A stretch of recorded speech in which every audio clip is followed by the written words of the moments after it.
começar agora no seu rádio a nossa Escola Dominical. Escola Dominical. Escola Dominical. Pegue sua Bíblia, sua harpa e acompanhe conosco a Escola Bíblica no ar. Juntos, vamos aprender um pouco mais a Palavra de Deus. Trazendo a Bíblia, livro sem par, que fala de Jesus. Escola Dominical. Apoio Departamento da Escola Bíblica Dominical da Igreja Evangélica Assembleia de Deus em Camboriú. Trazendo a Bíblia, livro sem par, que fala de Jesus.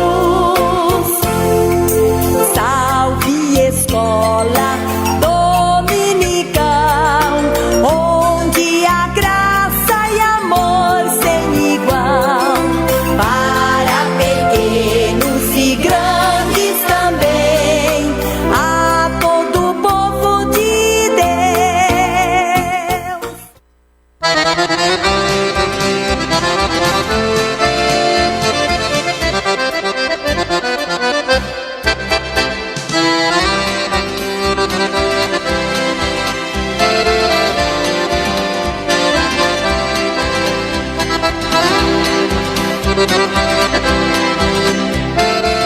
Ó Senhor, Senhor nosso, como é magnífico o teu nome em toda a terra, pois pusestes nos céus a tua majestade.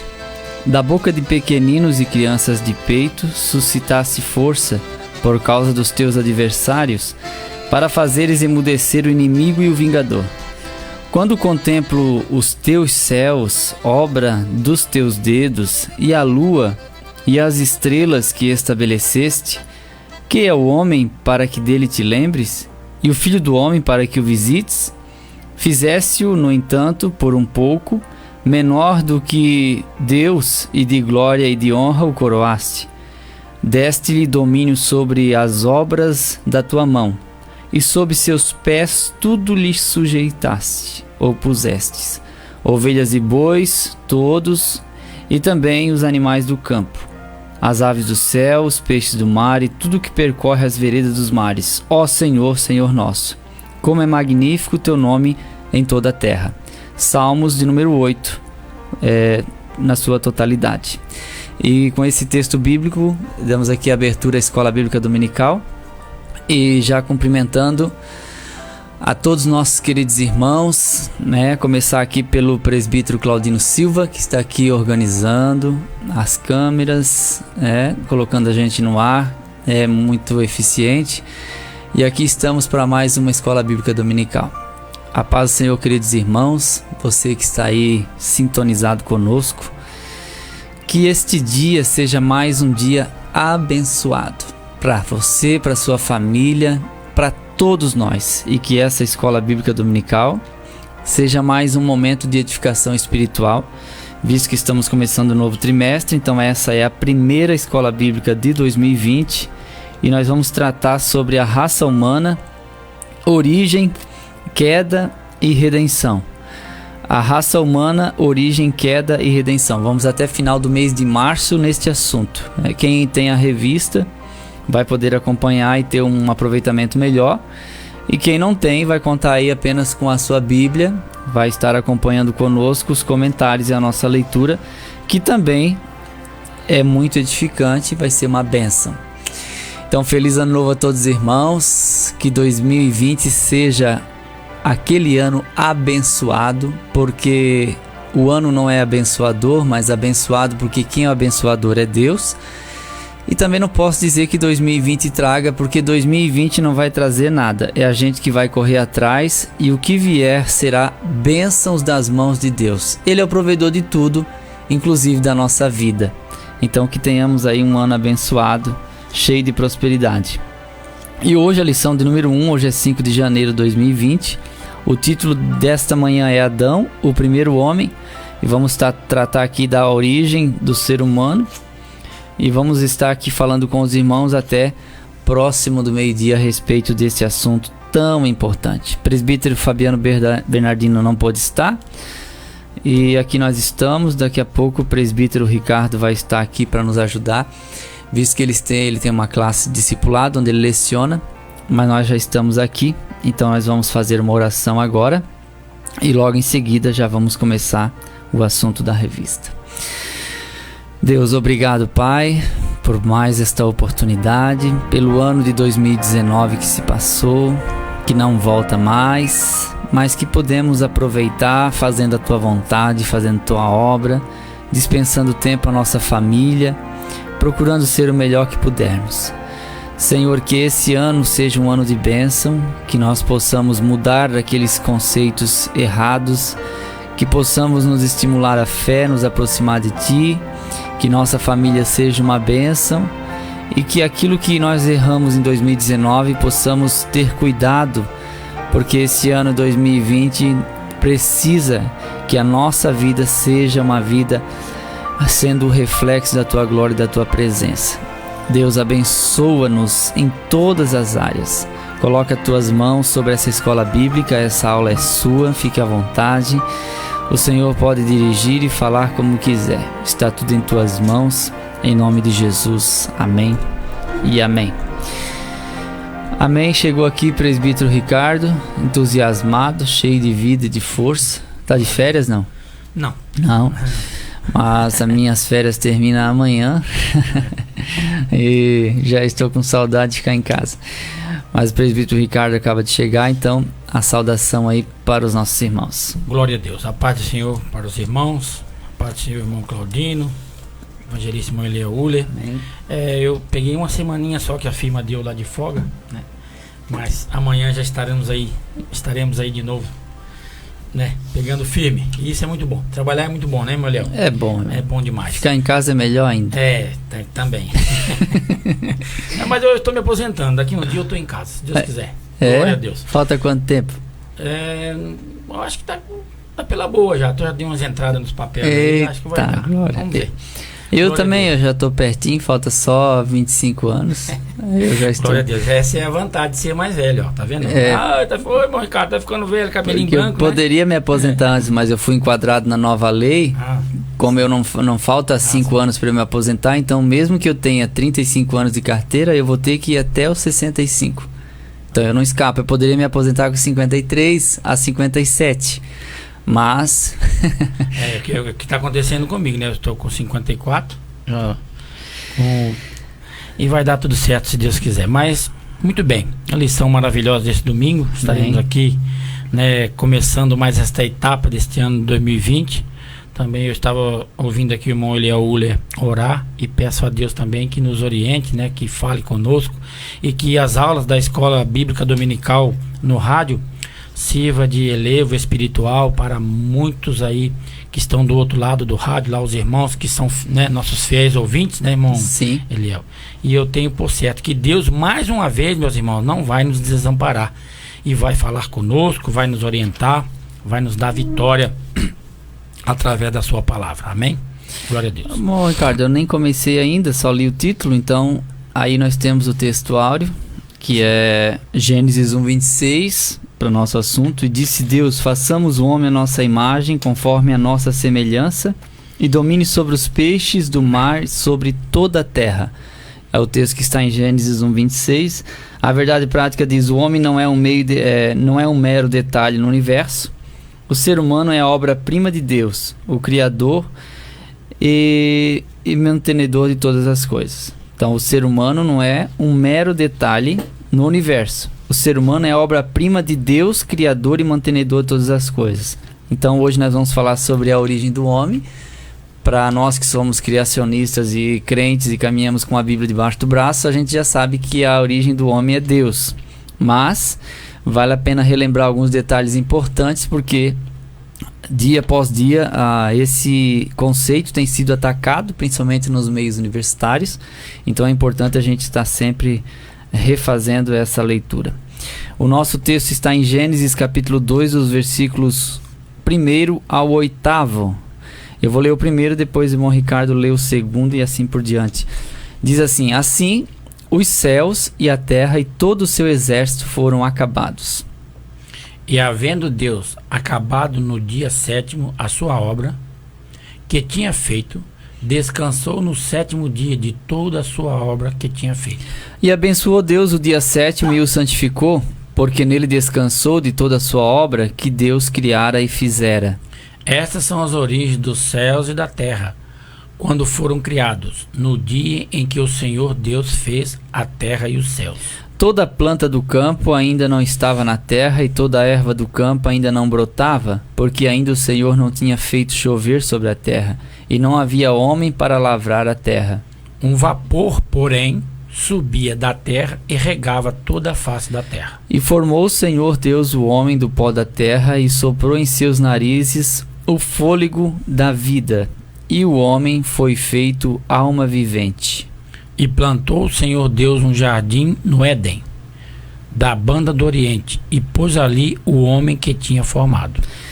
Não se trata de uma segunda criação, que a gente às vezes ouve pessoas falarem que há uma criação no capítulo 1 e há uma criação diferente no capítulo 2. Na verdade, há um costume dentro do próprio hebraísmo que consiste em relatar repetidas vezes um acontecimento para dar ênfase. E isso a gente vai ver em muitos aspectos, na sua forma resumida, limitada, e no seu aspecto abrangente. Jesus dizia na verdade, ou em verdade. Quando existem esses pleonasmos literários, é importante a gente entendermos. Imagem e semelhança é para dar ênfase. São palavras sinônimas, mas é feito isso para dar ênfase. E o relato duplicado também é para chamar a atenção do escritor, do leitor, né, para a grande importância que é a criação do ser humano. Então não são duas criações, né? Embora a mulher, claro, foi feita depois que o homem, mas já no versículo 27 do capítulo 1 já diz: Deus os criou à imagem e semelhança,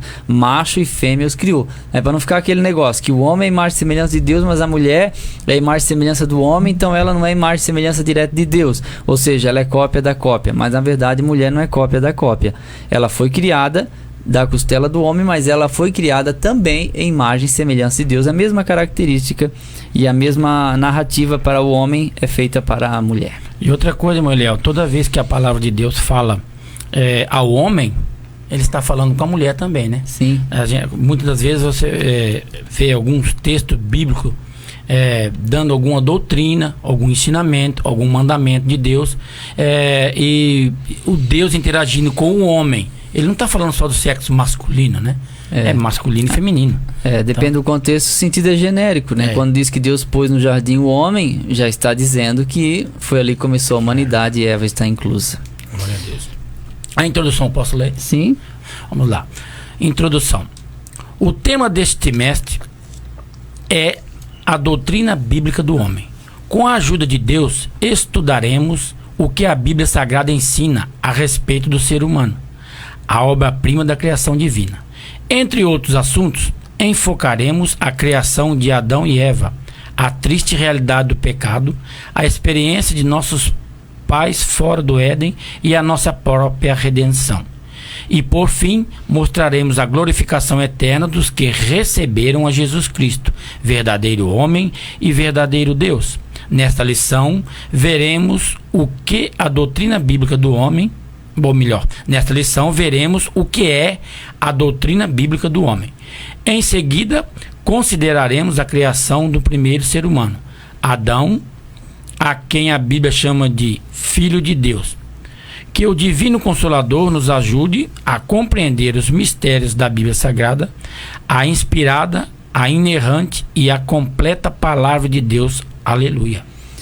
É uma abrangência muito grande o assunto, porque vai falar de onde o homem veio, quem o homem é e para onde ele vai. Então nós vamos tratar aqui nesse trimestre a respeito da origem do ser humano, que hoje nós vamos falar sobre isso, semana que vem sobre a criação da mulher, e na continuação, não de uma forma sistemática, vamos falar sobre a maneira que ocorreu a queda do homem.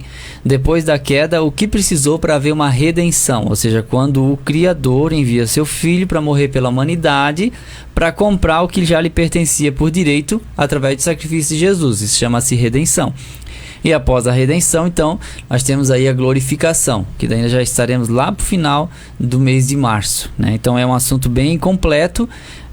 completo, né, da Bíblia relacionado ao homem. É a doutrina do homem na teologia sistemática. A gente não vai abordar a antropologia secular, embora a gente busque algum conhecimento nessas áreas, mas depois a gente vai falar a respeito disso.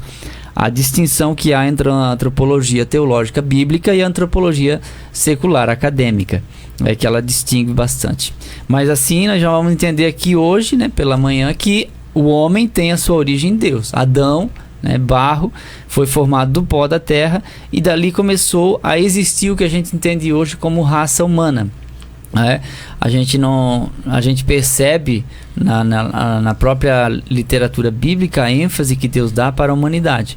As pessoas hoje querem equiparar os animais aos seres humanos, mas o ser humano, em sua grande essência, ele não tem comparação com nenhum outro ser vivo. Ele é superior em questão de inteligência, em questão de raciocínio, de lógica, em vários aspectos. O homem é dominador. O homem domina. Por isso que Gênesis 1:26 diz: e domine. Então o homem tem essa capacidade de dominar. Então não importa o tamanho do anseio, a capacidade de dominação é própria do homem. Deus colocou em nós. Mas eu consigo resistir a um vício, mas é possível, né? Você pode não conseguir, mas é possível. Por quê? A Bíblia nos deu essa característica: dominar. Domine. Então a gente deve dominar, né? O sentido aqui, no sentido genérico, o homem domina a natureza, domina os céus, domina a terra, né? Domina, ele conhece, ele sabe, embora a sabedoria pareça ser tão grande, né? Mas ela é bem limitada, porque existem lugares que o homem nunca chegará e situações em que o homem nunca vai enxergar e nunca vai ver, isso se falando no termo espacial. A grandeza da criação. Mesmo ele querendo, né? Mesmo querendo, não dá. Não dá porque nós somos limitados. Mas em relação aos outros seres, somos sim superiores em muitos, em todos, praticamente todos os aspectos. Glória a Deus. Primeiro tópico: a doutrina bíblica do homem. A doutrina bíblica do homem, entre outras coisas, busca responder a essa pergunta: quem é o homem? Salmo 8 e versículo 4. A fim de a conhecermos devidamente, teremos de defini-la, ver os seus fundamentos e estabelecer os seus principais objetivos. Definição: a doutrina bíblica do homem é o ensino sistemático das verdades referentes ao ser humano, que encontramos nas escrituras do Antigo e do Novo Testamento. Essa disciplina, centrada na Bíblia Sagrada, tem como objetivo estabelecer o lugar do homem na criação e no reino de Deus. No âmbito da teologia sistemática, ela é conhecida como antropologia, que em grego significa literalmente o estudo do homem. Como nós havíamos falado anteriormente, essa antropologia que está dentro da teologia sistemática, o que a teologia sistemática ensina? Ela ensina a organização das doutrinas bíblicas. Então, ela é uma teologia e colocou essas teologias, dentro dessa mesma ênfase, vários segmentos. Então nós temos aí Deus, temos Jesus, temos o Espírito Santo, temos o homem, temos os anjos, temos a natureza. E em cada tópico desse, a teologia sistemática, ela se abrange em tópicos. Então ela é uma disciplina da teologia. Então uma desses departamentos, ou dessas seções da teologia sistemática, temos a antropologia, que estuda exatamente esse assunto. Então esse assunto é de antropologia. Então a gente diz assim: irmão Léo, mas será que se eu estudar teologia eu não vou ficar bobo? Porque teve alguém que estudou e ficou bobo. Não, na verdade ninguém estuda e fica bobo. É que ele já era bobo, né? Só ficou um pouco mais. Porque a teologia não tem a ênfase de abobar as pessoas e deixá-las prosa, metidas ou que se acham. Mas a teologia, pelo contrário, quem estuda ela é para entender o seu conceito de forma a ser humilde com os outros, respeitando opiniões e ideias e buscando isso para edificação espiritual e nunca para esfriamento da fé e nem para o abandono da palavra de Deus. Tem pessoas que estudam bastante, evidentemente, e quando chegam numa certa altura começam a se chocar contra fundamentos doutrinários bíblicos e cristãos. Então a antropologia sistemática não choca contra princípios fundamentais cristãos ou costumes, independente do que se aprendeu como cristianismo. Pelo contrário, ela vem trazer mais terra, ela vem trazer mais meios, né, de conhecimento e compreensão a respeito do papel do homem no universo, a sua origem, principalmente, que é o assunto de hoje, quem nós realmente somos, que é uma busca da teologia e é uma busca também da própria ciência da psicologia, da psicanálise, de todos os meios que existem de buscas. Mas nós que já temos o conhecimento da palavra de Deus, nós sabemos quem somos, embora às vezes a gente está enganado a nosso próprio respeito, mas somos seres humanos criados por Deus, estamos caminhando para ir para o céu, dependemos da graça de Deus, fomos perdoados nossos pecados, sem esse perdão nós não conseguiremos a salvação, e nós caminhamos para o céu, né? Muitos acham que a gente caminha apenas para uma sepultura, também para uma sepultura, mas depois da sepultura temos a eternidade. Então isso a teologia, dentro da antropologia, vai ensinar, que é o nosso assunto de hoje. Mas não se assuste não, irmãos, o assunto é prático, tá? É só porque a introdução é um pouco teórica. Eu quero abrir um parênteses aqui, meu Léo. O senhor falou uma coisa aí muito importante sobre a teologia. O camarada achava que ia ficar doido com a teologia. Irmãos, um conselho do irmão Ricardo. A teologia, porque tem crentes no nosso meio que acham que teologia é coisa de Satanás, sabia disso? Irmão, esse negócio, principalmente os mais conservadores lá, os veteranos, não tô dizendo que alguém aqui tem menos sabedoria do que nós, não é isso. Mas a teologia, que é, né, teo é Deus, logio estudo de Deus, deve ser misturada, irmãos, com espiritualidade, com oração, com jejum, né, irmão Léo? Com você crer no sobrenatural de Deus, você ser um crente completo. Aí você tem a teologia, você é um bacharel, você é fez vários cursos teológicos, entende de angiologia, cristologia e assim por diante, né? Você mistura isso aí, certo? Com humildade, e aí você vai ver que o seu ministério vai ser próspero e frutífero. Tem um caso que pregadores aqui do nosso tempo aqui, de anos atrás, contava que um aluno que estava fazendo teologia, irmão Eliel, ele começou a se alegrar pentecostal, né? Porque lá, por exemplo, lá em Pindamonhangaba vai presbiteriano, vai metodista, vai de todas as denominações estudar teologia lá, né? E o pentecostal lá da Assembleia estava lá e começou a se alegrar ali com aquele coisa, se conteve, claro, né? Era uma sala de aula, né? Se conteve e tal, e se aguentou, tá? Mas quando acabou a aula, ele chamou o professor e muito alegre, muito feliz daquela aula ser produtiva, né? E ele crendo naquelas verdades. O professor falou: pois é, professor, querendo interagir com o professor e falar da sua crença também, né? E assim por diante.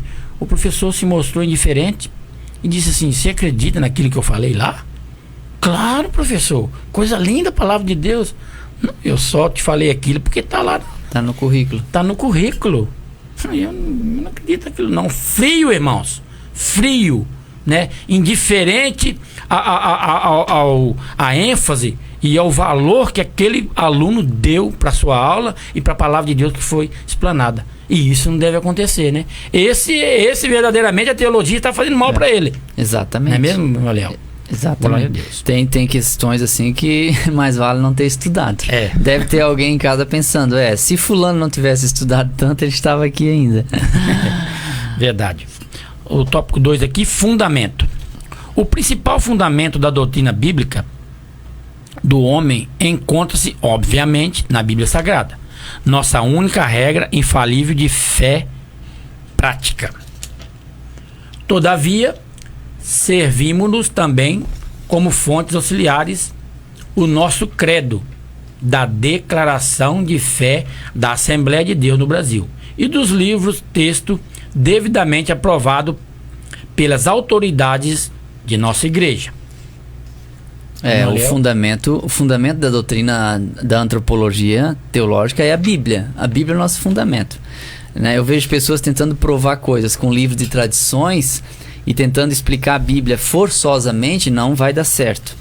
Então, assim, eu sempre digo, um dos princípios básicos da interpretação é: a Bíblia interpreta a Bíblia.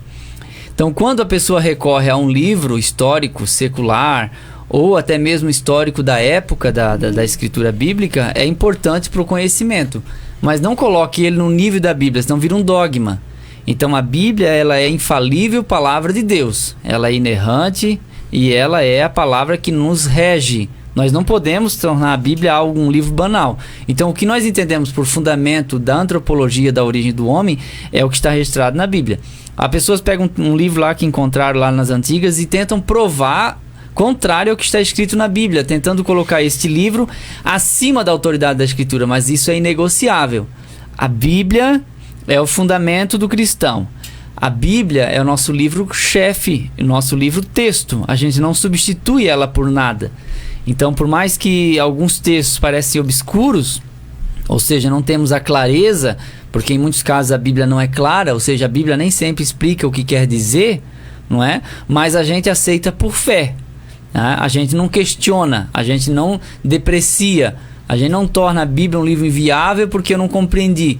Eu não compreendi algumas coisas, mas eu aceito por fé outras coisas, não é? Então a gente vai entendendo assim, conduzindo assim. Não negocie a palavra, não troque no seu culto a palavra de Deus por outra coisa. Não inventa moda, entende? Por mais que o esporte possa parecer atraente aos jovens e você queira fazer um clube de esportes, entenda o seguinte: isso vai cumprir uma outra finalidade. A finalidade que a Bíblia cumpre para transformar o caráter do homem, para libertar das drogas, da prostituição, para restaurar um casamento, isso é insubstituível. Por mais que você escureça a sua igreja, coloque um videoprojetor, um telão, e você faça um barulhinho lá, uma fumaça, umas luzinhas piscando, mas a palavra de Deus, ela não vai ser substituída por isso, porque as pessoas têm sede da palavra de Deus, porque isso facilmente se arranja. Então é importante que a palavra de Deus continue recebendo o valor que ela realmente tem, para que ela cumpra a sua finalidade para a qual Deus inspirou esses escritores para que ela chegasse até nós. Então não substitua por nada. Pode haver um momento de jogral, de teatro, musical, claro que sim, né? Faz parte do culto, mas nunca substituindo a palavra de Deus. A palavra de Deus não deve ser substituída por nada. Glória a Deus. Tópico 3, objetivos. Estes são os objetivos da doutrina bíblica do homem. Responder às grandes perguntas do ser humano. Quem sou eu? De onde vim? O que represento? Qual a minha missão? E para onde vou? 2. Mostrar a dependência do homem em relação a Deus, o Criador e mantenedor de todas as coisas. 3. Levar o homem a relatar a sua comunhão com Deus através de Jesus Cristo, o homem perfeito. E 4. A consolar-nos quanto ao nosso destino eterno, por meio do sacrifício de Jesus no Calvário, verdadeiro homem e verdadeiro Deus. Valeu. A questão do ser humano, essa busca, ela é incansável. A perda da identidade que se tornou, né, muito, muito famosa, essa expressão crise de identidade depois da Segunda Guerra Mundial, que os soldados que voltaram da guerra na Europa para os Estados Unidos, eles não sabiam mais quem realmente eram, não conseguiam dizer quem eram. E isso, claro que é um transtorno pós-traumático, né? Mas existe uma sede, uma busca no ser humano pela busca da sua própria identidade ou pela compreensão dessa identidade. Então há pessoas que fazem até faculdade de psicologia para se conhecer. Eu me lembro que um professor na sala de aula, já logo na primeira semana do curso, ele disse assim: bem, gente, se alguém aqui se matriculou num curso de psicologia que vai durar 10 semestres para se conhecer, eu sugiro que você saia por aquela porta imediatamente e procure um psicólogo e faça umas 10 sessões para que ele te ajude, porque esse curso não é para a pessoa se conhecer, né? A finalidade é outra. Então a gente vê que, por mais que a gente possa buscar na ciência uma maneira de se conhecer, a melhor maneira de descobrir isso é pela palavra de Deus, para que o nosso coração encontre repouso e descanse. Porque as crises, elas existem. Cada faixa etária tem a sua crise. Temos da adolescência, temos da meia-idade, né? Próximo aos 40, que eu já estou nessa, né? Mês de março faço 40 anos. Então, existem muitas indagações a respeito da vida. E às vezes o ser humano entra numa crise.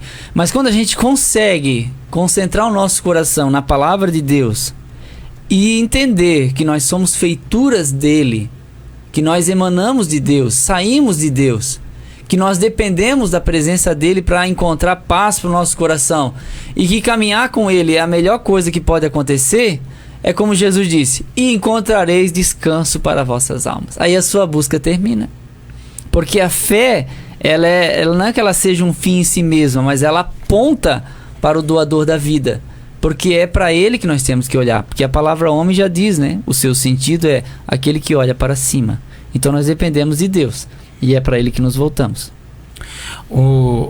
Nesse tópico aqui, uma coisa que me chamou a atenção e eu parei para meditar, irmão Léo, é que a maior base da delinquência, né, da depressão, do estresse, é porque a pessoa não se achou ainda. E isso aqui, ó, ele não sabe quem ele é, não sabe de onde que ele veio, não sabe o que ele representa, não sabe a sua missão e não sabe para onde vai. Não tem nada, meta, nada. Nada. Então, a pessoa que não tem a resposta para essas perguntas aqui, pode ver, são as que estão incomodando aí na sociedade, na maioria das vezes, né? Não vou generalizar, mas na maioria das vezes. Existem muitos casos também extremos de filhos que foram abandonados pelos pais ao nascerem, e eles carregam esse trauma. Se meu pai e minha mãe não me quis, é porque eu não presto. Então, se eu não presto, eu não vou prestar para as outras pessoas. E aí entra por um caminho mau. Então é importante que você saiba que, por mais que seu pai e sua mãe biológicos não te quiseram, te jogaram no lixo, te abandonaram, ou tentaram te matar, como a gente vê muitos hoje acontecendo, você tem um pai celestial. Que legal, né? Você tem um pai celestial que te ama e te vê, e que nessa manhã fala contigo: você tem valor, você é importante. Porque o valor que você tem não é dado pelas pessoas que não te conhecem, mas o valor que você tem é dado por aquele que realmente sabe quem você é, que é Deus. E o valor é tão alto que ele mandou seu filho para morrer por você. Então você vale muito. Então não se desvalorize, não se venda, porque você não tem preço, você tem valor. Tudo que tem preço não tem valor, mas aquilo que não tem preço, o valor é muito grande. E você é uma dessas pessoas. Glória a Deus. Tópico 2, a criação dos céus e da terra. Em primeiro lugar, Deus criou os céus, a terra e tudo que neles há. E só então veio a formar o homem. Em sua infinita sabedoria, o Criador preparou-nos um lugar perfeito e agradável para habitarmos. Número 1. A criação dos céus e dos anjos. A primeira coisa que Deus criou foram os céus e, em seguida, os anjos. Depois de chamá-los à existência, o Senhor pôs-se a criar a terra e tudo quanto nela se contém. Léo. Uma dúvida que às vezes as pessoas vivem a pensar é quando que Deus criou os anjos ou os exércitos celestiais, né? O próprio texto que está aqui, que aparece, né? Salmo 33:6 ou Gênesis 1:1, a palavra céus no plural indicam a sua totalidade. Então, no princípio criou Deus os céus e a terra. Então nós entendemos que os anjos foram criados antes do ser humano, não é? Então a gente compreende por fé que Deus criou os exércitos celestiais, todo o mundo espiritual primeiro. Isso também aparece lá no capítulo 15 de 1 Coríntios, versículo 45 em diante, que vai dizer que primeiro é o celestial, né? E depois o terreno. Primeiro o espiritual e depois o material. Então primeiro veio o mundo espiritual, porque Deus dá vida ao mundo espiritual para depois dar vida ao mundo material. Só que a nossa fé tem sido atacada em muitos lugares por muitos professores e filósofos e pensadores do mundo moderno, ateus, e até alguns deles são pastores, mas que ao mesmo tempo são evolucionistas e tentam misturar, que é chamado de teísmo aberto, misturar a religião ou a fé, né, com a ciência, para não para não parecerem antiquados e para serem aceitos no mundo acadêmico. Deus criou os céus e a terra, mas através de um processo evolutivo. E aí tentam enjambrar essas duas coisas, que não dá certo, é complicado. Então, assim, a teoria do Big Bang, por exemplo, que tudo surgiu de uma explosão, a gente deve lembrar que é uma teoria, não é uma ciência comprovada, porque a ciência verdadeira trabalha com observação e testagem. Aí eu pergunto, quem observou essa explosão há 4 bilhões e meio de anos atrás, de onde deu origem ao universo? Quem observou o choque daquele planeta com a Terra, quando ele se desvencilhou e se tornou no que nós entendemos e vemos hoje como a Lua? Não foi observado. Então são teorias. Então o crente ele não deve ficar alarmado com teorias. Mas a evolução das espécies é uma teoria. Isso não deve assustar ninguém. Por quê? Não é uma comprovação. Não há uma comprovação. Não é? Isso é uma hipótese apenas que Charles Darwin levantou. Se hoje nós olharmos o mundo acadêmico, nem toda a comunidade científica a respeito da origem da vida ou do universo concorda com as ideias e teorias de Charles Darwin. Então são princípios que foram elaborados na época como teorias e seguem como teorias. Então assim, eu preciso de mais fé para acreditar no Big Bang, que através de uma explosão tudo se originou e ao longo de um processo evolutivo foi desencadeando uma ameba, que era um organismo unicelular, que se arrastou da água e que se tornou um ser vivo de uma raça inferior e ao longo de mais uns 7, 8, 10, 50 milhões de anos se tornou um ser humano. Então isso é complicado, né? Então eu sempre recomendo assim, a gente não acredita, tá? Mas a gente precisa fazer uma faculdade. É importante. Então você senta numa cadeira de universidade, você já sabe que não vai aprender teologia. Então não compensa ficar batendo de frente com os professores. Seja educado e apresente as suas indagações não de uma forma confrontativa, mas de uma forma interrogativa, não é? Tá, professor, mas peraí, essa questão aí do carbono 14 é 100% confiável? Tá, professor, mas esse processo evolutivo, ele não precisava ser observado para ser comprovado? O que o senhor acha disso? Porque isso faz de você uma pessoa sábia, dizendo a verdade em amor, não confrontando, não sendo ignorante. O professor lá falou mal da Bíblia. Bom, deixa ele com Deus, entende? Ou ele é usado pelo diabo. Não adianta levantar o dedo, como um amigo meu fez na sala, aprendendo psicologia, e aí se falou a respeito da esquizofrenia, que é um problema físico, e ele, na sua mínima mentalidade, sei lá, se fez para brincar, ele levantou o dedo e disse: professor, pois não, eu já sei o que é isso aí, professor. O que é? É demônio, professor. Isso é demônio. Não, isso não traz edificação, né? E as outras pessoas que estão ali vão rir e vão dizer: deve ser aquele crente maluco que não tem nenhuma base para dizer o que estão dizendo, né? Porque se não foi feito um diagnóstico, não se sabe se é um tumor no cérebro que a pessoa convulsiona, se é uma epilepsia, se é um transtorno, né? Porque tem várias formas de se apresentar uma enfermidade física que não precisa ser demônio, né? Que existe a infestação maligna e existe, a gente não nega, mas nem tudo é demônio. Então tem aquela coisa, tudo é demônio ou tudo é Deus, né? Tem que entender que existem problemas físicos também, que a gente deve entrebalancear e procurar identificar. Então assim, a gente é atacado, mas a gente continua firme na nossa base. Deus criou o ser humano, a palavra de Deus é a inspiração e nós cremos na Bíblia. Eu prefiro crer no que está relatado na criação do Gênesis 1, que é um livro que muito sofre embates e até é levado como um livro apenas de histórias das antiguidades. Eu prefiro crer no que está no Gênesis, né, ou do que acreditar nas teorias que existem por aí, né? Vou precisar de mais fé. Pode falar, irmão Ricardo.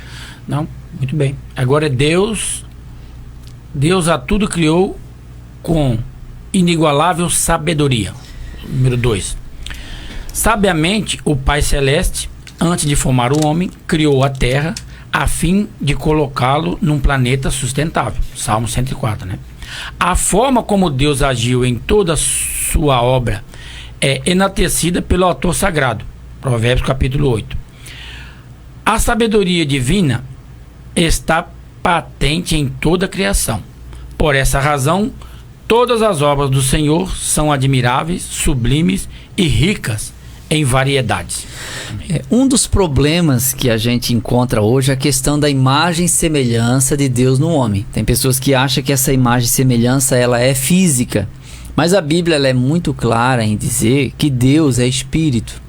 Lá em Deuteronômio 4 vai dizer que na ocasião da manifestação divina no Monte Sinai, Israel não viu figura nem semelhança humana nenhuma. Quer dizer, Deus se manifestava em forma de homens, como conversou com Abraão, mas essa não é a forma original de Deus, porque Deus não se limita ao tempo e espaço do ser humano. Deus é transcendente nesse aspecto. Então, quando Deus cria o homem, Deus coloca nele a imagem e semelhança. Aí as pessoas ficam tentando distinguir imagem de semelhança. A meu ver, imagem e semelhança, embora a imagem indique uma sombra, não é? Estamos aqui no estúdio, há uma luz e, consequentemente, há uma sombra.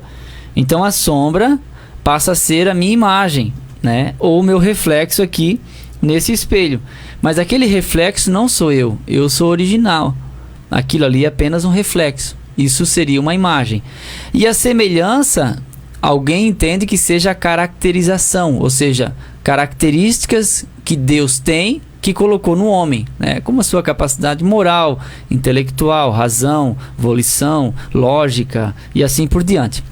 Bem, a meu ver, a palavra imagem e semelhança que aparece em outros textos da Bíblia, elas parecem alternadamente, ou seja, ora fala imagem, ora fala semelhança, como se tratando da mesma. Então não existe um artigo no original hebraico entre imagem e semelhança. É conforme a sua imagem e semelhança é a linguagem portuguesa. Mas no texto original aparecem as duas palavras uma ao lado da outra, como se tratando de sinônimos. Sinônimos são palavras diferentes que têm um sentido igual.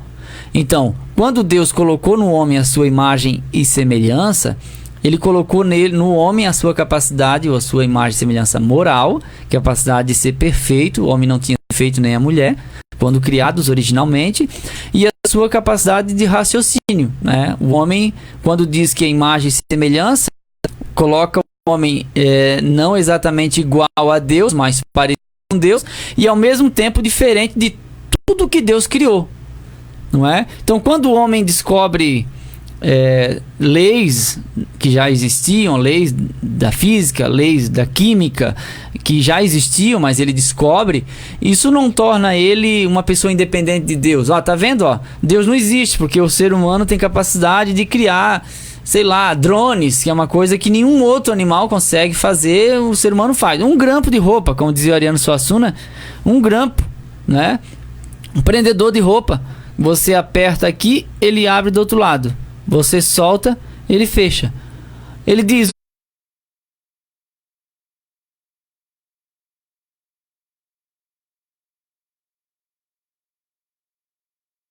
um chimpanzé pode trabalhar 1 milhão de anos, que ele não inventa uma coisa dessa, uma coisa simples. Então o ser humano, ao mesmo tempo que ele é semelhante a Deus, ele é diferente de toda outra criação. Ou seja, de tudo que foi criado, o ser humano é a coroa. Salmo 8 diz que ele é a coroa da criação, não é? Então, essa imagem e semelhança de Deus não é física. Se fosse física, Jesus teria forma humana e ele não precisaria assumir a forma humana, ele só descia. Mas a Bíblia diz que ele tomou a forma humana e desceu. Se ele foi achado em forma de Deus e precisou assumir a forma humana, é porque forma humana é uma coisa e forma divina é outra. Porque se Deus tem corpo de homem, ele está limitado. Como é que ele vai responder 7 bilhões, 8 bilhões de orações ao mesmo tempo se todo o planeta se convertesse, sendo humano? Mas ele é espírito, ele é transcendente, foge da nossa razão, foge da nossa lógica, foge do nosso mundo, nosso espaço limitado, matéria. Deus é espírito. Deus é espírito. Jesus tem forma humana, Deus é espírito. Jesus tem forma humana porque Deus se fez carne, assumiu a forma. Por que assumiu a forma? Porque ele não tinha essa forma anteriormente. Mas houve uma teofania e Jesus apareceu no Antigo Testamento. Bom, eram anjos, ou em forma de anjos, ou em forma de pessoas, né? A Bíblia diz que Abraão viu varões. Varões ali é homens. Então, só para a gente identificar que Deus, ele deu sabedoria ao homem para criar, e isso distingue o ser humano de outros seres criados. Nós somos diferentes de qualquer outro ser criado, não é? Embora somos pó. E já foi comprovado que os elementos químicos que existem na Terra existem no corpo do homem, provando que o homem foi feito do pó. Então isso acaba confirmando a palavra de Deus, que Deus tomou das partículas do pó e soprou. Então, quando diz que Deus formou, que é o segundo relato da criação, tem a intenção de demonstrar que Deus havia dado uma forma, embora não exista na Bíblia a palavra boneco. Mas a gente entende que quando a Bíblia diz que Deus formou do pó, provavelmente o pó úmido, né? Deus formou. Quando Deus forma, ele sopra em suas narinas, que uma tradução diz narizes, outra diz narina, embora nariz seja esse órgão externo, narina seja as fossas nasais. Então, quando Deus sopra, coloca nele o fôlego de vida e ele é feito alma vivente, matéria e espírito. A parte física tomou do pó e a parte espiritual soprou e colocou nele neflesh, alma vivente. E aí o homem passa a existir. Muito bem. E outra coisa, meu Léo, você falou aí das coisas que são teoria, né? De Darwin e outras coisas mais. Agora, os elementos que tem na Terra e tem dentro do corpo do homem foi provado, né? Foi provado. Sim. Não é teoria, foi provado. Comprovado. E glória a Deus por isso. Muito bem. Tópico 3, a criação de Adão, o primeiro ser humano. O homem não é um mero detalhe no universo, nem surgiu por acaso. O ser humano é o resultado de uma decisão amorosa, soberana e livre da Santíssima Trindade. Criado por Deus a partir do pó da terra, Adão tornou-se alma vivente. Número 1, o concílio da divindade sobre a criação do homem. A criação do ser humano foi antecedida por um concílio da Santíssima Trindade. E disse Deus: façamos o homem à nossa imagem, conforme a nossa semelhança, e domine sobre os peixes do mar, e sobre as aves do céu, e sobre o gado, e sobre toda a terra, e sobre todo réptil que se move sobre a terra. Gênesis 1:26. A formação do ser humano, repito, foi uma decisão amorosa, livre e soberana de Deus, o Criador e mantenedor de todas as coisas. Apocalipse 4:11. É que essa palavra para Deus, que em alguns aspectos ela é diferente, porque a gente entende como nomes de Deus. Uma delas é Elohim. Então a palavra Elohim é plural. E aí alguém aí diz assim: então encontramos um problema. Porque Elohim pode ser Deus, com D maiúsculo, que é o nosso Deus. Pode ser uma divindade pagã. Pode ser, ela é plural. Só que quando no Gênesis diz façamos, que indica pluralidade de Deus, não indica 2, 3 deuses, mas um Deus que não está só. Um Deus que subsiste em 3 pessoas: Pai, Filho e Espírito Santo. Então esse princípio é que nos faz entender que a palavra Elohim, ela está correta, porque Deus é plural. Deus é plural. Nesse aspecto de Elohim, Deus é plural. Não são mais de um Deus, como alguém diz que nós somos triteístas, né? Que adoramos 3 deuses, ou politeístas. Não. Na verdade, nós temos um Deus só, mas em essência é Pai, Filho e Espírito Santo. Entendendo que Jesus e o Evangelho sempre existiram, porque a Bíblia diz que o Evangelho é eterno, e o que é eterno não tem começo, entendemos que Jesus estava com Deus na hora que foi feito. E não só a compreensão, mas o relato de João 1, capítulo 1, versículo 1. No princípio era o verbo era Deus, e o verbo estava com Deus no princípio. Por meio dele tudo se formou. Aí o que diz lá em Colossenses? Nele foram criadas todas as coisas, por ele e para ele. Ele está falando de Jesus, porque nesse caso Jesus e Deus se misturam, porque Jesus é o Redentor, mas Deus é o doador da vida e o Criador. Mas em essência, Pai, Filho e Espírito Santo são a mesma pessoa. Então façamos o homem à nossa imagem, nossa semelhança, indica que Deus não está só na criação. Ele não está só. E ele, embora sendo uma só pessoa na sua essência, Deus é triuno, ou a Trindade, como nós chamamos, embora a Trindade não apareça na Bíblia. Então tem gente que diz: mas isso não confere. Não, no batismo de Jesus, Jesus sai da água, e o Espírito Santo desce sobre a cabeça dele em uma forma corpórea de uma ave. E o Pai disse: esse é meu Filho amado em quem me compraz. Então ali a gente vê o Pai falando, o Espírito descendo e Jesus saindo da água. Então Pai, Filho e Espírito Santo. E eles estão fazendo uma coisa só. É aquilo que diz lá em João 10:30. Eu e o Pai somos um. Quando ele diz isso, ele está falando da essência. Quando Filipe ouvia Jesus falar, mostra o Pai, que isso nos basta, já que o Senhor fala tanto do Pai, Jesus lá no texto de 14 de João, versículo 8, ele vai dizer assim, eu estou tanto tempo convosco e ainda não me conhece? Pois quem vê a mim, vê o Pai. Não é que ele está falando que era simplesmente ser parecido, mas era a essência. E ele conclui, eu e o Pai somos um. Exatamente. A mesma coisa, o Jesus humano dormia no barco. O Jesus divino, que é o Pai encarnado, levanta e diz, vento, acalma-te, mar, aquieta-te. Então a gente vê a divindade. Quando o homem foi posto por um lençol no meio da casa pelo telhado, Jesus diz, perdoados estão os teus pecados. Os fariseus disseram, só Deus pode perdoar pecado. Claro, eles estavam certos. Ali estava a plenitude de toda a divindade. Glória a Deus. Representado na pessoa de Cristo, que era Deus conosco, Emanuel. Deus desceu, tomou a forma humana e caminhou nessa terra. Para quê? Para tornar-nos filhos semelhantes a Deus. Porque até então nós éramos criaturas. Porque Deus tem filho por formação, que é Adão. Deus tem filho por eleição, que é Israel. Deus tem filho por geração, que é Jesus, que foi gerado, né? E Deus tem filhos por adoção, que somos nós. E Deus tem filho por criação, que são os anjos. Então Deus tem 5 tipos de filho. E nós somos filhos por adoção. Porque a Bíblia diz que nós éramos por natureza filhos da ira. Nós éramos por natureza filhos da ira. João 1:12. Mas a todos quantos o receberam, deu-lhes o poder de serem feitos filhos de Deus. Se nós somos filhos, somos também herdeiros, por intermédio desse Cristo que tomou a forma humana. Olha só como é belo o assunto bíblico. Maravilha. E como a gente compreende o plano da redenção de Deus. Tudo isso porque Deus tem a sua inigualável sabedoria e criou todas as coisas para dela desfrutarmos. Número 2, Deus cria Adão, o primeiro ser humano.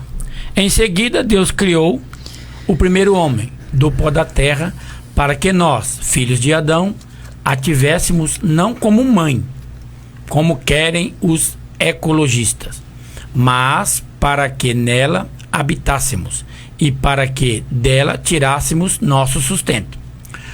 Por acreditarmos piamente na literalidade,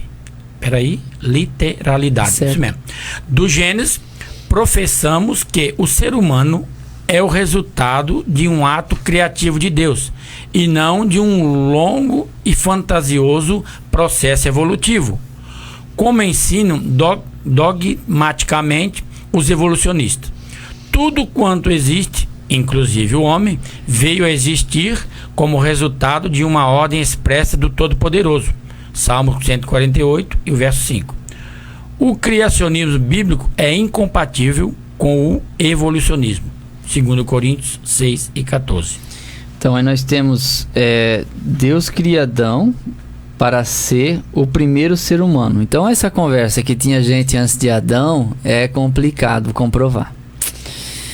É complicado. Então assim, se nós formos na especulação dos fósseis, a gente começa a ficar em dúvida a respeito da Bíblia. Só que os fósseis, eles estão muito distantes uns dos outros, na sua própria escala evolutiva, entre aspas, de acordo com os evolucionistas. Então fica difícil enjambrar um elo perdido, como se fez, né, o elo entre um ser inferior ao homem, que está lá em um museu, que uma parte foi reposta com gesso e argamassa. É complicado comprovar que esse elo é o que une, ou seja, esse esqueleto que juntou o homem inferior, que andava agachado, com o homem ereto, o Homo sapiens, que somos nós, para mostrar que nessa escala evolutiva nós descendemos desse ser inferior. Você quer falar alguma coisa? Não.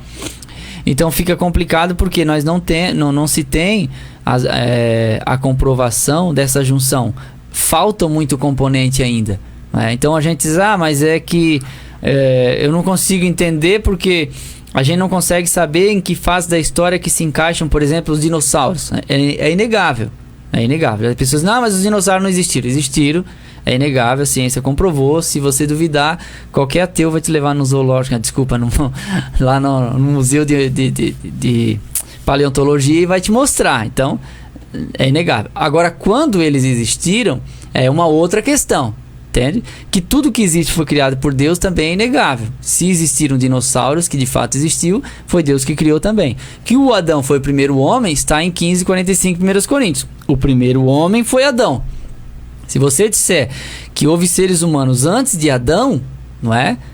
Você pode incorrer em erro, porque a Bíblia diz que Adão é o primeiro homem e Eva é a primeira mulher. Então vai ficar complicado. Então a gente tem que entender nesse aspecto. A mesma coisa, a gente ficar datando datas exatas a respeito do tempo que o ser humano está na Terra. É outra situação complicada. Porque até Gênesis 11, nós não temos uma genealogia precisa a respeito do tempo em que aqueles homens viveram. Porque a palavra filho e descendente no hebraico é a mesma coisa. Então, às vezes, se fala que fulano é filho de ciclano, mas ele pode ser filho direto, como ele pode ser descendente de 14, 15, 20 gerações, assim como Jesus foi chamado de filho de Davi. Mas não é filho de Davi, ele é descendente, mas é a mesma palavra para hebraico. Então, a gente tem que entender essas coisas. Não é que o homem pode ter esse tempo, pode ter, e pode ter muito mais. Agora, que o primeiro homem foi Adão, é inegável. O que nós temos uma contagem aproximada da genealogia é de Abraão até Jesus, né? Mesmo assim, pode haver lapso de tempos ali dentro daquela genealogia que não foram computados justamente pela descendência ser bem posterior àquele indivíduo. Gerou fulano, mas tem várias gerações entre ele e o que é chamado de filho. Vocês estão entendendo? Luiz Saião, que eu considero hoje a maior autoridade em genealogia bíblica no Brasil, ele afirma isso, dessas possíveis lacunas, não é? Porque a Bíblia não tem o intuito de ser uma enciclopédia para responder todas as nossas perguntas, mas ela foi construída, editada, escrita, emoldurada, preparada para que nós conhecêssemos a Deus, nós mesmos, obtivesse a salvação, a redenção e pautasse o caminho correto. E isso, conteúdo, não falta na palavra de Deus para isso. Então é importante nós pensarmos a respeito disso também. Não que eu estou aqui colocando dúvida da infalibilidade da palavra de Deus. Claro que não, a Bíblia ela é infalível. Ela é imutável, ela é a palavra de Deus, ela é a bússola, ela é a espada. Entende? Só que a gente ficar especulando na genealogia para tentar datar o ser humano é uma situação complicada também. Mas que Adão foi o primeiro homem é inegável. Quantos anos nós estamos de Adão exatamente? Eu não sei. Eu não sei quantos anos nós estamos de Adão. Os dias da criação são reais. Gênesis é literal, como o irmão Ricardo leu aqui, a literalidade do Gênesis. Gênesis é literal, não é um conto de fadas, não é uma tradição. Não é uma historinha para boi dormir que foi contada, mas é um livro que foi inspirado por Deus, e Moisés escreveu, provavelmente, e nele está relatado os eventos da criação. Os dias da criação não foram simbólicos, a meu ver, são literais, não é? São dias de fato, né? Como a gente mesmo vê que a própria palavra dia, que aparece nos dias da criação, aparecem também outros textos referindo-se a um dia de 24 horas, dia com manhã, tarde e noite, não é? 3 períodos de 8 horas. Então fica aí a ideia, né, para você pensar um pouco. Nem tudo a gente vai ter explicação, não é? Quando que os dinossauros sobreviveram e assim, isso a gente não tem explicação. Quando foi isso, né, no sentido bíblico, para encaixar com a história do homem. Mas Adão foi o primeiro homem e dele descende toda a raça humana. O Ricardo pode falar. Léo, eu vou citar um texto bíblico aqui, se eu estiver errado você me corrija, né? Que Deuteronômio 29 e 29. As coisas que são reveladas para o homem e aquilo que é mistério cabe a Deus, não é mesmo? Existe muita lacuna, né, nessas perguntas aí também, que sem resposta, que o ser humano tem aí, pergunta, né? Esse negócio do elo aí, que entre o homem que andava curvado e o Homo sapiens, assim que o senhor falou aí, com propriedade, existem essas perguntas. Mas eu acho assim, ó, Deus, né? Se eu estiver errado, me corrija. Deus, ele elaborou através dos seus servos, inspirado por Deus, esse livro maravilhoso aqui, ó, da qual nós o conhecemos. E eu acho, irmão Léo, que a nossa limitação ela é tão grande perto de um Deus tão maravilhoso e tão sábio, que foi o modo mais simples que Deus achou para se revelar ao ser humano. Que alguém acha assim, meu Deus, a Bíblia é um livro extraordinário, com uma profundeza tremenda, certo? Eu concordo com isso. Mas foi o modo mais simples que esse Deus grandioso, que esse Deus de uma sabedoria infinita, viu e achou e usou seus santos servos, profetas, apóstolos, inspirados por Deus, para se revelar ao homem. Então, eu acho assim, ó, que tem uma balança de Deus nisso aí, que ele pesa o ser humano na sua crença, na sua fé, como que eu reajo, como que eu creio, porque o crer vem pelo ouvir a palavra de Deus, né? Como eu estou diante de Deus, porque se eu for quem sou eu, né? Chegar diante de um cientista, ele vai provar por A mais B que eu sou doido. E a Bíblia diz em 1 Coríntios, capítulo 1 e 18, que a palavra da cruz é loucura para os que perecem, mas para nós que somos salvos, é poder de Deus. E ele ocultou muitas coisas aos sábios e entendidos e revelou aos pequeninos. Então, eu particularmente, né, eu quero que o irmão nos instrua nessa parte, que o irmão fala com mais propriedade. Eu particularmente não procuro muita resposta, porque e não entro em coisas que eu não domino e não vou achar nenhuma edificação para minha vida espiritual. Eu não entro em pormenor, porque é como o irmão falou aí, é difícil de querer provar esse tipo de coisa. É porque a Bíblia, ela é simples e suficiente. Esse é um princípio. A Bíblia, ela é simples e suficiente. Ela é tão simples que parece que é só humana. E ela é tão suficiente que parece que é só divina. Amém. Mas ao mesmo tempo ela tem dois axiomas que a gente estuda. A Bíblia, ela é um livro humano, ou seja, foi escrita por homens, então, em linguagem humana. Mas ela é um livro divino sob inspiração divina. Deus ditou e os escritores escreveram. Então a gente entende que a Bíblia não deixa de ser a inerrante palavra de Deus, porque passou por um caminho humano, não é? Porque passou pelo homem, então a sua doutrina, ela é inerrante. Então, embora o homem seja falho e limitado, mas Deus dirigiu o homem para que escrevesse uma palavra que ficasse registrada para nossa salvação. E ponto final. Assim a gente crê e assim a gente segue. E eu estou muito feliz por crer na Bíblia. Amém. Não está me faltando nada. Graças a Deus por ela, né? 3. O homem torna-se alma vivente. Ao contrário dos animais, o homem foi criado direta e pessoalmente por Deus, para que refletisse a glória divina. 1 Coríntios 11, 7. Eis porque Adão tornou-se alma vivente. Gênesis 2, 7. Deus nos chamou à vida com as faculdades necessárias, tanto para termos comunhão com Ele, quanto para relacionarmos com os nossos semelhantes. Aqui, na verdade, a gente já havia falado que o homem se torna alma vivente e ele reflete a glória divina. Nesse aspecto, ele é diferente de todos os demais seres. E isso faz do homem a coroa da criação. Amém. Tópico 4. A missão e a tarefa do homem. Deus nos criou para que desempenhássemos as seguintes tarefas: glorificá-lo, propagar a espécie e administrar o planeta. 1. Glorificar a Deus. O Senhor criou-nos a fim de refletirmos a sua excelsa glória e majestade. 1 Coríntios 11, 7, né? Ao contrário dos animais, aves e peixes, o ser humano é o único ser vivo criado à imagem e à semelhança de Deus. Por esse motivo, toda vez que alguém, seduzido pelo diabo, adora a criatura em lugar do Criador, atenta contra a santidade e a glória do Senhor. Romanos 1, 22 e 23.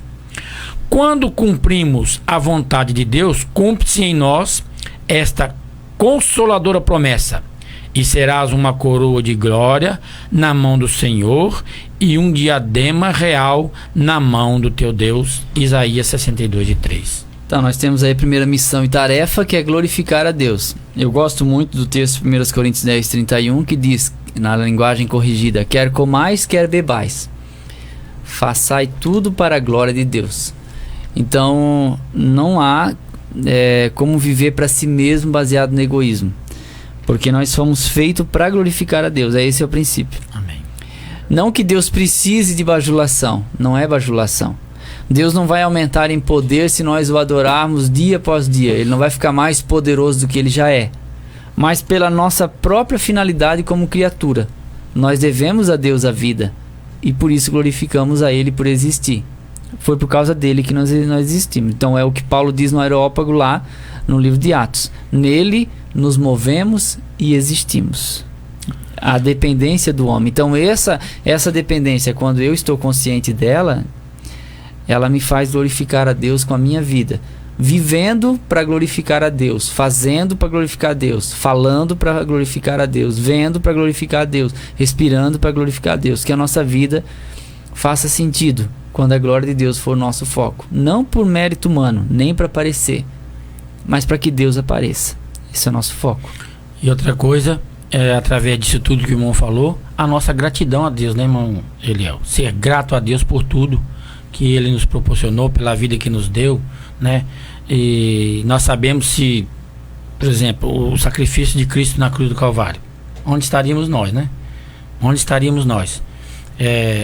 Então, glorificar a Deus é isso tudo, e também ser grato a Ele por tudo que Ele fez por nós, e servirmos a Ele por aquilo que Ele é. Mas a gratidão é uma também. Pois é. Muito bem. Propagar a espécie é o segundo tópico aqui. Deus ordenou ao homem a deixar a casa dos pais e unir-se à sua esposa, a fim de multiplicar e preservar a espécie humana. Gênesis 1, 28, 2 e 24. Multiplicar a raça humana é uma obrigação do ser humano. A povoação do planeta glorifica o nome de Deus e cumpre o propósito divino quanto à plenitude do seu reino em todos os âmbitos da criação.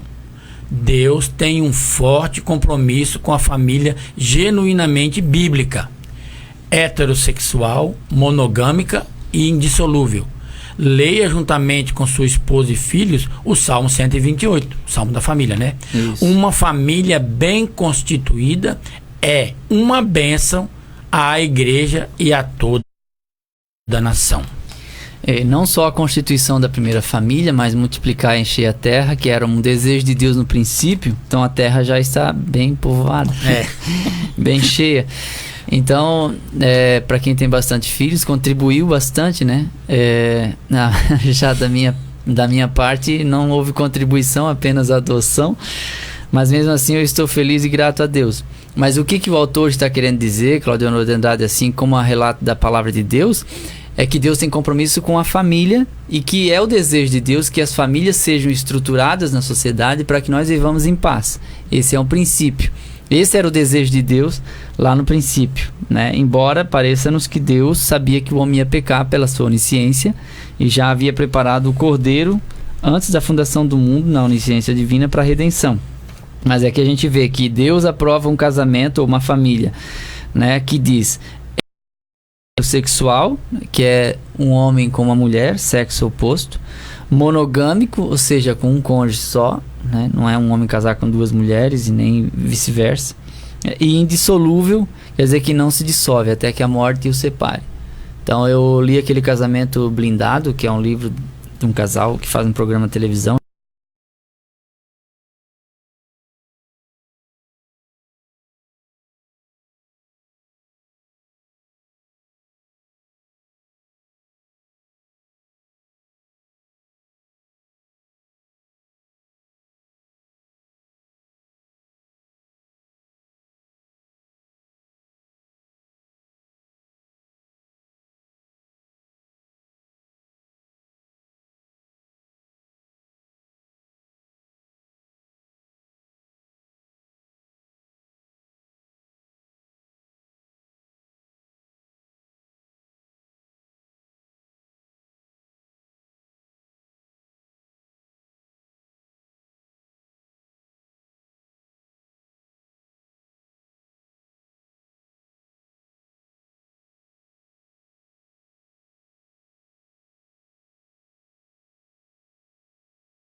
né? Conheço ela.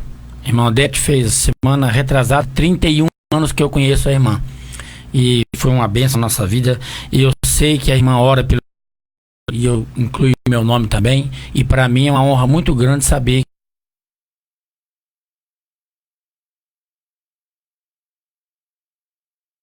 que uma veterana da Assembleia de Deus, não só por isso, né, por serva de Deus que é, está orando por nós.